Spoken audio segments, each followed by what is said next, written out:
Welcome to Gamma Ray. These are our top 12 post-apocalyptic video games ever. You know, there's something about the end of the world that just captures the hearts and minds of modern audiences around the world. Maybe it's intellectually stimulating and ethically challenging to project ourselves into these scenarios and consider what kind of person we would be. Or maybe some parts of the world have just succumbed to such levels of excess that we've subconsciously taken on a Westworld-like mentality and need to pillage and murder to feel alive again. Either way, we decided to get into a room, per usual, and decide what our favorite post-apocalyptic game is. Join us, won't you?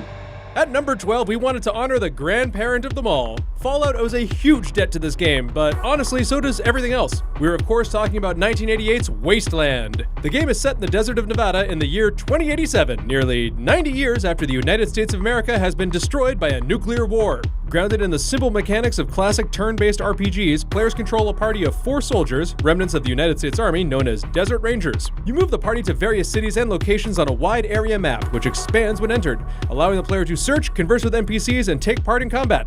It was also one of the first games to feature a persistent world where it would save the changes you enacted upon it and allow multiple solutions to challenges that would arise. Due to technical limitations, instead of having all the dialogue and descriptions on the disc, it came with a printed book and would tell you what paragraphs to read at a given point in the game. While we were tempted to go with another of the best RPGs of all time, and one of the best in a giant fan favorite series, Final Fantasy VI is definitely worth a mention, but doesn't have the post-apocalyptic influence of Half-Life 2. Few games are as legendary as the Half-Life series. Half-Life 2 brings back the series protagonist Gordon Freeman and immerses him in a post-apocalyptic world overrun by the alien-human hybrid, the Combine. The game received unending praise for its storytelling, inventive game mechanics, and staggering attention to detail, with some reviewers going as far as calling Half-Life 2, quote, the best game ever made, leaving a single question on the lips of the game's fans: where the fuck is Half-Life 3, Gabe? I'll also remind you that the Portal series also takes place in this universe, as Portal's Aperture and Half-Life's Black Mesa are revealed as scientific rivals. What does that mean? Well, it means that technically Portals 1 and 2 are also post-apocalyptic games. You just don't realize it because you're stuck underground with a murderous AI, who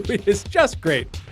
Moving on to number 10, we needed a break from all the blood and gore of post-apocalyptic gaming, so we talked about some of the more colorful takes on the end of the world. There's the big leap Jak and Daxter take between the first and second games, where Jak wakes up 500 years into his bright world after it's become a terrible dystopia, or Yoshi's Woolly World, amazing title, where you're already in a world where everything is knit together, which is scary in and of itself, but things only get more disturbing thanks to the machinations of the evil Magic Koopa, Kamek, who turns almost all of the planet's Yoshis into bundles of wool. Terrifying. But our pick is a game that combines interesting, fun poppy adventures with some darker themes. Darksiders. You play as War, one of the 4 legendary horsemen of the apocalypse, armed with your fair share of melodrama as you slowly regain your strength and weaponry to destroy rival demons that stand in your way. Yes, the game and its sequel have their fair share of cons, but the gameplay is fast-paced, combining elements of classic hack-and-slash combat, puzzle solving, and RPG basics into an interesting end-of-the-world adventure. It's also really the only game that examines a variant of the biblical apocalypse described in Revelation. Kind of. I mean, it's a hard stretch. Speaking of being fun and quirky, for number 9, we were interested in big games that took a different lens into the world and surprised us. While we talked a lot about cars, there's Fuel, an open-world racing game that's set in a world ravaged by extreme weather fueled by global warming that kind of feels like post-apocalyptic Top Gear. You'd watch it. There's the high-octane racing of MotorStorm Apocalypse, or the surprisingly fun Mad Max game based on the recent Fury Road. Seriously, these movie tie-in games are rarely good, but this one was fun. But in the end, the winner had nothing to do with motor vehicles, because we're talking about Tokyo Jungle. Honestly, this one is an angle in the apocalypse we haven't really seen across any form of media ever. This PS3 game gives players control of an animal in a deserted, futuristic Tokyo, and the goal is simple: survive. Through gameplay, you eventually learn how humankind vanished. The types of animals you control and encounter range from powerful predators like lions, hyenas, and crocodiles to more and more vulnerable as you try and live being a deer, a beagle, and a Pomeranian. Yeah, this is a post-apocalyptic game where you control a Pomeranian. I mean, do I need to continue? For number 8, we wanted to take things indie and look at some of the amazing work smaller groups of developers have made. Seriously, this list is long and ranges from the colorful like Bastion to the slow, quiet apocalypse of the Long Dark. Awesome. We talked about Overland's focus on scarcity, where you're scavenging for fuel, hunting for food, or rummaging around in dumpsters because, hey, that's normally where things are left. While most post-apocalyptic games cast you as the heroic, gun-toting ultra-human, this War of Mine is a stark reminder of the realities of war and is full of thought-provoking insight into what warfare might actually be like. We love Deadlight's melancholy vibe and bleak level design, which paints one of the most atmospheric portrayals of the end of the world anywhere on this list. It's dark. I mean, pick it up and get sad, kids. Our final choice, though, was Everybody's Gone to the Rapture. The game takes inspiration from classic books like The Death of Grass and The Day of the Triffids. Taking place in a rural English town, it follows 5 characters in the wake of a mass disappearance as they try to understand what happened. Full of beautiful art direction and minimalist gameplay, the story slowly builds up a rich and gorgeous world, making it a great antidote to the hack-and-slash murder rage that tends to dominate the genre. Okay, enough with following the floaty beam of light. Let's punch and shoot some shit. For number 7, we debated a bunch of games that maybe should be an entire list on their own. Hashtag should we do that? Leave that in the comments. We're talking about the zombie apocalypse. There's FPS, open world, action-adventure, inventory management, strategy, MMOs, and of course, survival horror. To name some of our favorites in rapid succession, there's the Left 4 Dead series, specifically Left 4 Dead 2, DayZ, State of Decay, Dead Rising, H1Z1, How to Survive, 7 Days to Die, Dying Light, Project Zomboid, Deadlight. Look, Dead is in it a lot. There's a shit ton. Zombies, you get it. But after a lot of back and forth, people still couldn't get over just how much they love the world of Resident Evil. Yep, the franchise as a whole has had incredible moments as well as giant terrible missteps, and we love all of them. We agree that the franchise is radically inconsistent, but the original Resident Evil, and even more so its sequel, which improved on the first flaws and built on its virtues, were keystones of the survival horror genre as a whole and combined fantastic gameplay with cutting-edge graphics for the time and interesting storylines and characters. The foundation of the world was very strong, and the graphics, sound effects, music, and level design all worked together to create a spooky, horror-filled world. I still remember sitting in the dark and trying not to pee my pants. And then I played the most recent one, and I definitely did. It's so creepy.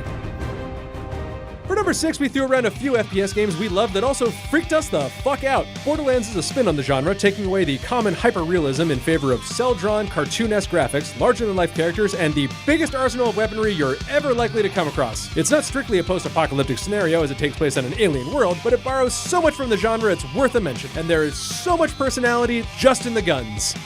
Tom Clancy's The Division, great choice, is a classic online FPS at its heart, but it additionally introduces welcome elements of RPGs, including experience and skill leveling, and an expansive open-world environment that makes it a fun romp through disease-ridden NYC. In many ways, a mix of Fallout and Borderlands, Rage takes players on a fast-paced journey through a world suffering through the aftermath of an asteroid impact. It's an excellent fast-paced shooter with awesome driving as well, with everything from high-speed races to car mods. But our final pick still had to be Bioshock. The hauntingly beautiful Art Deco world is enchanting and terrifying at the same time.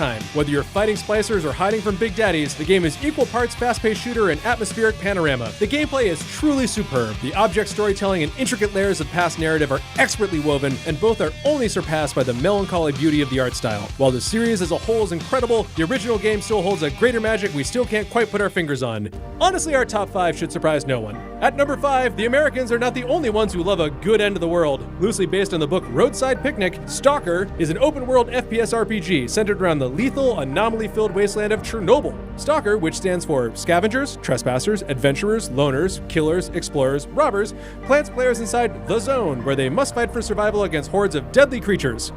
Oh, it spells Stalker! Oh, I get it!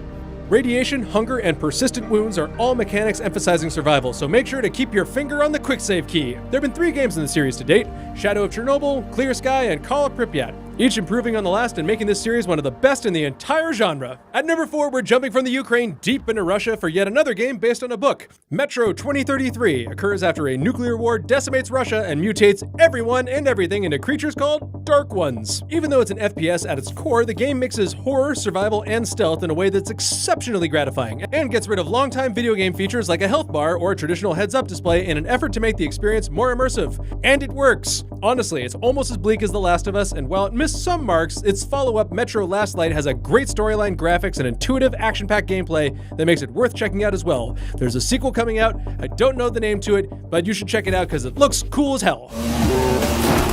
At number 3, I know we already covered zombies, but there's one game that set itself apart in major ways. Telltale's The Walking Dead, in particular Season 1, is a slower approach to the apocalypse.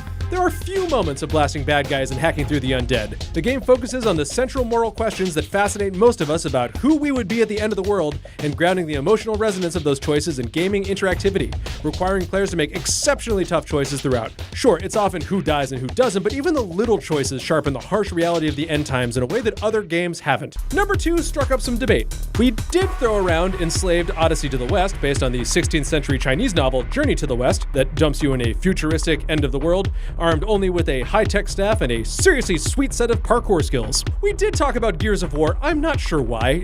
I get it, it's a huge series that puts a fantasy twist in regular apocalyptic shooters and pits humans against reptiles and mutants, but it's boring. No one gives a fuck about Gears of War. Come on. At number 2, but should be number 1, is the fungal apocalypse, The Last of Us. The game follows two survivors, Joel and Ellie, as they traverse through a decrepit American landscape overrun by flora, zombified plague victims, and hostile scavengers. Almost as crushing as the dangers is the moody isolation of the new broken world where the hope of a cure makes everything suddenly more tense and uncomfortable. Yes, it's fun to both sneak through the tricky scenarios and battle with everything at your disposal, from bottles and bricks through to shotguns and bows, but it's the power and emotion behind Joel and Ellie's dynamic that propelled the game to critical acclaim. It's up for debate whether the first 10 minutes of this game or the movie Up makes me cry faster. Finally, at number 1 is Pokemon? It's not Pokemon. But in all seriousness, when you start a list like this, there's one series that comes to mind fastest.